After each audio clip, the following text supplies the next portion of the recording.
अस्सलामुअलैकुम नाजरीन, इदराक news of India में आप सभी का खैर मक़दम है। आइए बढ़ते हैं आज की खबर की जानिब। रुकने असम्बली महबूब नगर NM श्रीनिवास रेड्डी ने आज महबूब नगर मुस्तखर के पार्टी दफ्तर में पार्टी के दिगर कायदीन के हमरा सहाफ़ती कॉन्फ्रेंस से खिताब करते हुए कहा कि इंतखाबात के नताइज कल सामने आ चुके हैं। गुज़िश्ता 3 माह से कांग्रेस कायदीन और कारकुनों ने कांग्रेस की कामयाबी के लिए दिन रात मेहनत और कोशिशें की है। मैं इन सब का शुक्रिया अदा करता हूं और इसी तरह बीजेपी पार्टी MP उम्मीदवार की हैसियत से कामयाबी हासिल करने वाली DK अरुणा को उनकी कामयाबी पर मुबारकबाद पेश की। NM श्रीनिवास रेड्डी ने इस मौके से कहा कि इंतखाबी ज़ाब्ते की वजह से रियासत में तरक्याती कामों में रुकावट थी।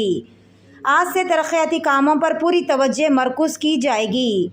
BRS के 10 साला दौर में तालीम, इरिगेशन और आमदनी के साथ मुख्तलिफ शोबों में जो तबाही हुई है, तेलंगाना चीफ मिनिस्टर रेवंत रेड्डी की निगरानी में इसको एक एक करके सुधारने की कोशिश की जा रही है।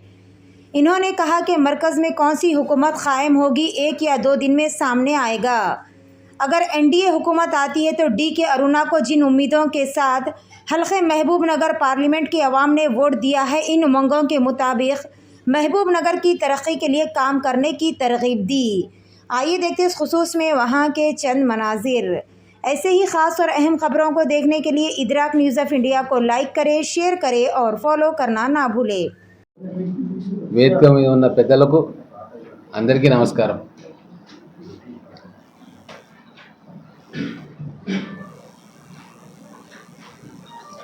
ఎలక్షన్ రిజల్ట్స్ నిన్నటితో అయిపోయినాయి। హోరాహోరీ పోరాటం జరిగింది। కాంగ్రెస్ పార్టీ కార్యకర్తలందరూ 3 నెలలుగా అహోరాత్రులు శ్రమించారు। చిన్న బూత్ స్థాయి కార్యకర్త నుంచి రాష్ట్ర నాయకుల వరకు అందరూ కూడా మహబూబ్ నగర్ పార్లమెంట్ సీట్ను కాంగ్రెస్ పార్టీ గెలవాలని చెప్పి చాలా తీవ్రంగా ప్రయత్నం చేసింది। వాళ్ళందరికీ కూడా పత్రికాముఖంగా ధన్యవాదాలు తెలుపుతా ఉన్నాం। అలాగే బీజేపీ పార్టీ తరఫున ఎంపీగా గెలిచిన DK అరుణ గారికి శుభాకాంక్షలు తెలుపుతా ఉన్నాం, కంగ్రాట్స్ చెప్తా ఉన్నాం। గత 2 నెలలుగా ఏదో ఒక కారణంతో ఎలక్షన్ కోడ్ అమల్లో ఉండి అభివృద్ధి పనులన్నీ ఆగిపోయినాయి। ఈరోజు నుంచి మళ్ళీ అభివృద్ధి మీద దృష్టి పెడదాం। 10 ఏళ్ల TRS పాలనలో 100 ఏళ్ల విధ్వంసం జరిగింది। వాటన్నిటిని కూడా ఒక్కొక్కటిగా సరిచేసే ప్రయత్నం రేవంత్ రెడ్డి గారి నాయకత్వంలో రాష్ట్ర ప్రభుత్వం చేస్తూ ఉంది। అనేక రంగాలు విధ్వంసానికి గురైనాయి। ఆర్థిక రంగ విధ్వంసం, విద్యారంగ వినాశనం, ఇరిగేషన్ ప్రాజెక్ట్స్ అన్నీ కూడా కుప్పగూలడం లేదా మధ్యలో ఆగిపోవడం, వీటన్నిటినీ ఒక్కొక్కటిగా గాడిన పెట్టాల్సిన బాధ్యత ఈరోజు కాంగ్రెస్ ప్రభుత్వం మీద ఉంది। దానికి చిత్తశుద్ధితోటి మన ముఖ్యమంత్రి గారు, మంత్రివర్గం, ఎమ్మెల్యేలు ప్రయత్నం చేస్తూ ఉన్నారు।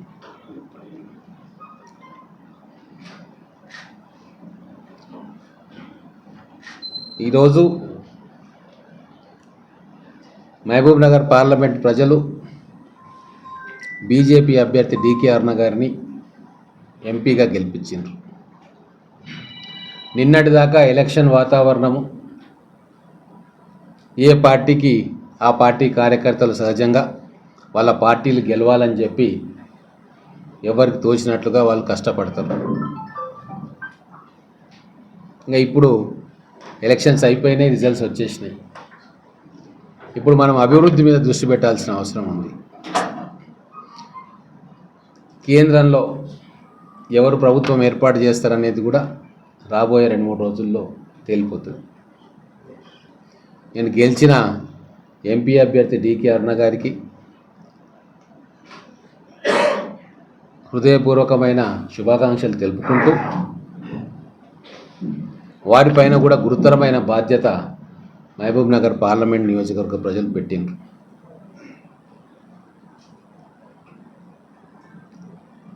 ఇక్కడ రేవంత్ రెడ్డి గారు ముఖ్యమంత్రిగా మహబూబ్నగర్ పార్లమెంటుకు, మహబూబ్నగర్ జిల్లాకు కమిట్మెంట్ తోటి అనేక ప్రాజెక్టులు తేవడానికి వారు కూడా సంకల్పం తీసుకొని ప్రయత్నం చేస్తూ ఉన్నారు.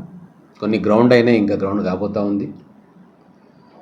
అదే క్రమంలో రేపు ఒకవేళ ఎన్డీఏ ప్రభుత్వం కేంద్రంలో వస్తే బీజేపీ ప్రధానమంత్రి ఉంటాడు కాబట్టి ఇక్కడ బీజేపీగా ఎంపీగా గెలిచిన డీకే అరుణ గారు కూడా పాలమూరు డెవలప్మెంట్ విషయంలో శాయశక్తులా కృషి చేయాలని చెప్పి మేము కోరుకుంటా ఉన్నాం.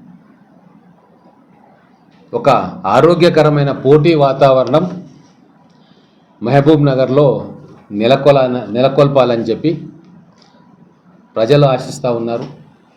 రాజకీయ పార్టీలుగా మేమందరం కూడా ఆశిస్తూ ఉన్నాం. 70 ఏండ్ల కాలంలో సమైక్యాంధ్ర పాలనలో వెనకబడ్డం, తెలంగాణ రాష్ట్రం సాధించుకున్న తర్వాత కూడా బీఆర్ఎస్ పాలనలో పాలమూరు వెనుకకు నెట్టేయబడ్డది. కాబట్టి ఇప్పుడు రాష్ట్ర ముఖ్యమంత్రి రూపంలో రేవంత్ రెడ్డి గారి ద్వారా, ఇప్పుడు కేంద్రంలో ఒకవేళ ఎన్డీఏ అధికారంలోకి వస్తే ఎంపీగా గెలిచిన మీరు ఇద్దరు కూడా ఒక ఆరోగ్యకరమైన పోటీ వాతావరణంలో పాలమూరు జిల్లాను, పాలమూరు పార్లమెంటు నియోజకవర్గాన్ని అభివృద్ధి చేయాలని చెప్పి మేము అందరం కూడా కోరుకుంటా ఉన్నాం. ఒక ఆరోగ్యకరమైన పోటీ ఉండాలి. ఇప్పుడు కేంద్రం నుంచి అరుణ గారు ఎన్ని నిధులు తెస్తారు, రాష్ట్రం నుంచి రేవంత్ రెడ్డి గారు మహబూబ్ నగర్కి ఎన్ని నిధులు పంపుతారు, వీటి మధ్యనే ఆరోగ్యకరమైన పోటీ ఉండాలి.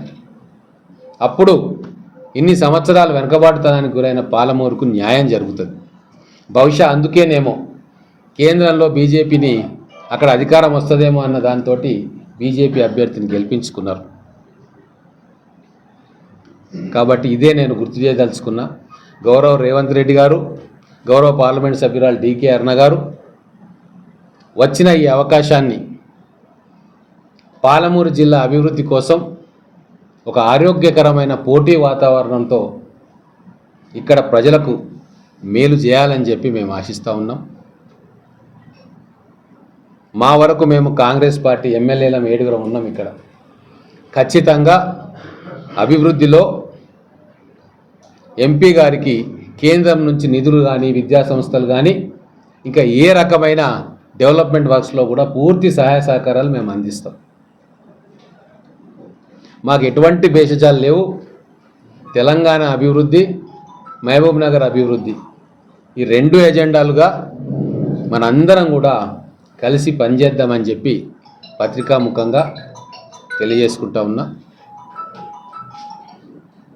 ఈ వచ్చే 4 సంవత్సరాలు సరే, రేపు స్థానిక సంస్థల ఎన్నికలు ఆ గ్రామాల్లో చూసుకుంటారు.